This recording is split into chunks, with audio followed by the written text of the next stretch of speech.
السلام عليكم ورحمة الله تعالى وبركاته. إن شاء الله يا ربي هاد الفيديو يتلقاكم في أحسن الأحوال. اليوم نقدم لكم ميني باغيت كيجيو بواحد الهشاشة، كيجيو رطبين بواحد الحشوة اللي هي بنينة واقتصادية في نفس الوقت. ندوزو المقادير على بركة الله. اللهم صل وسلم على سيدنا محمد.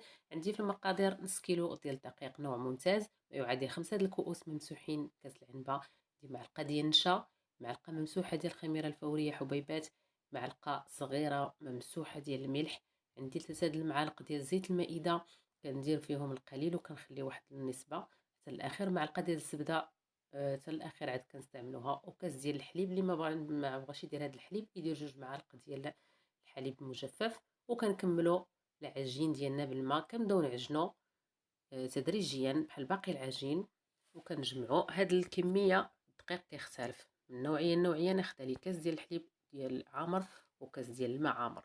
النوع حاجتنا في هاد العجين ما يكونش مرخوفه بزاف بحال ديال البريوش، لا كتكون العجين لينه، يعني لينه وما تكونش قاصحه بزاف. عاد كنبداو ندلكوها بديك الزبده كندخلوها فيها، كنخليها انا حتى الاخر. عاد كنزيدها بديتو ديروها في الاول اختياري، للناس اللي بيديروها في العجانه يقدروا يديروها في الاول. كنبداو نحلوا العجين وكنضيفوا ديك الكميه. راه كتبدا تقطع عليكم ملي كديروا هاد الزبده، ما تخافوش منها. بالنسبه للمبتدئات كتبقاو تدخلوا فيها هكا غير بالاصابع ديالكم حتى كتجمع لكم العجين وكترجع مدلوكه وكتولي بحال هكا مطاطيه. صافي هاد الاحيان غادي نحطوها ترتاح. ناخذ ديك الكميه اللي بقات عندنا، نص معلقه ديال الزيت. عندنا الكميه المجموع 3 المعالق، درنا 2.5، خلينا نص ديالهم باش ندهنوا به العجين. ندخلوه في العجين باش ما تلصقش لينا في البول ديالنا، وكنغطيوها ونخليوها ترتاح حتى يتضاعف الحجم ديالها. وندوزو نحضروا الحشوه. عندي واحد البصله مشلضه تكون شويه كبيره، ما صغيراش، كنشلضوها حتى كتنزل. من بعد كنضيفوا عليها 2 ديال الفلفلات. انا درت الحمراء، كنفضل الحمراء، توفرت حتى الالوان كديروهم الاخرين. كنتوما كتحركوا حتى كتشحروا شويه، وكتضيفوا 2 ديال الجزرات او خيزو، و2 ديال الكوسه او الكورجيت محكوكين بديك الحكاكه الغليظه. كنبقاو نصوطيو فيهم حتى كينزلوا على عافيه مجهده. من بعد كنبداو نزيدو في العطريه. انا درت معلقه صغيره ديال العطريه ديال بسطيله الحوت والخرقوم، كذلك معلقه صغيره او الكركم والتحميره او الفلفل الاحمر.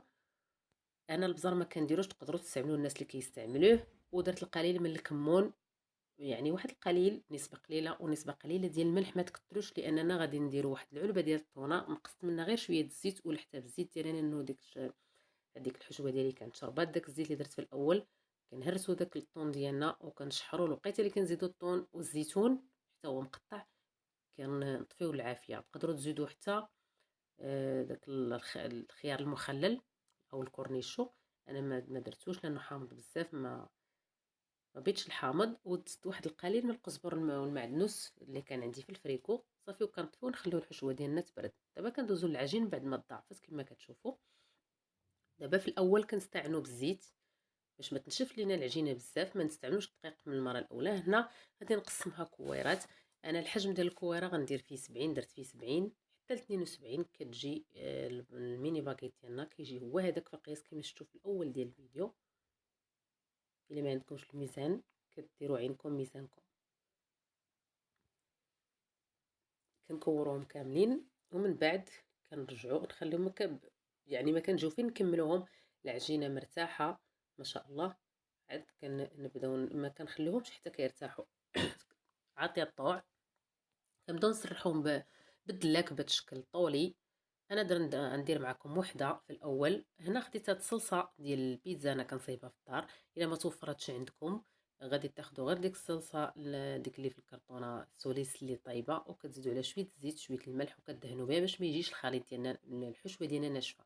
وكنديروا معلقه من الحشوه اللي ديالنا، وكنديروا واحد الاطراف قطع صغيره ديال الجبن المربع سلايس، وكنسدو بهذه الطريقه. وكنكونوا موجدين واحد الصفيحه ديال الفرن وكنستفوا فيها. طريقه سهله وواضحه وكوركم مزيان. هنا غنوريكم واحد الطريقه ديال 3 دقه وحده، كيكونوا عمليين وحنا كنسرحوا كنستعنوا بطبيعه الحال بالدقيق. وكندهنوا في نفس بحال الطريقه الاولى اللي كما وريتكم.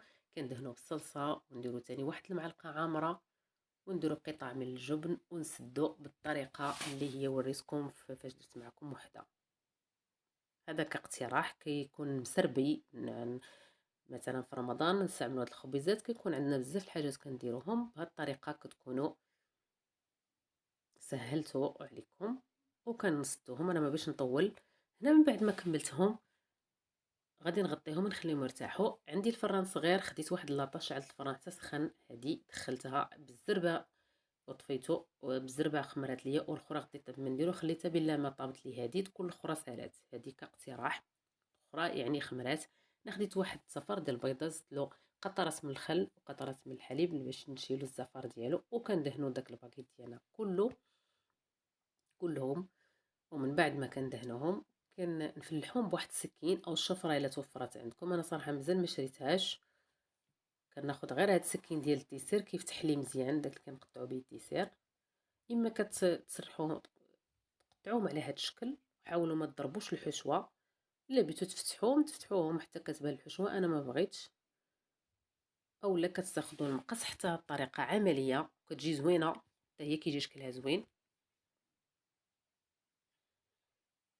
من بعد ما كنديروا لهم الطريقه كنكونوا مشعلين الفران حتى كيسخن مزيان. من بعد كنقصوا. بالنسبه للفران اللي عندي كل وحده كتعرف الفران ديالها، انا كنديروا على 200 درجه الحراره، وكنديرهم اشعال من الفوق لتحت. الا كان الغاز غتشعلوه حتى يسخنوا، تنقصوا على المتوسط وديروهم حتى يتحمروا من التحت وتنزلوهم يتحمروا من الفوق. ورشيتهم بالقليل من الجنجلان، او كما تقدروا ديروا البافون، او ديروا القليل من الشانوج. هنا من بعد ما خرجتهم طابو كما كتشوفوا كيجيو غزالين. تستعملوهم في رمضان ان شاء الله. اللهم بلغنا رمضان لا فاقدين ولا مفقودين.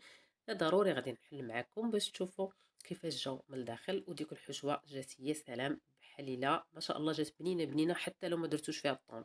هي علبه ديال الطون كافيه.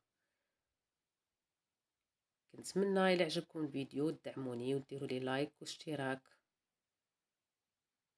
وشكرا. الى اللقاء.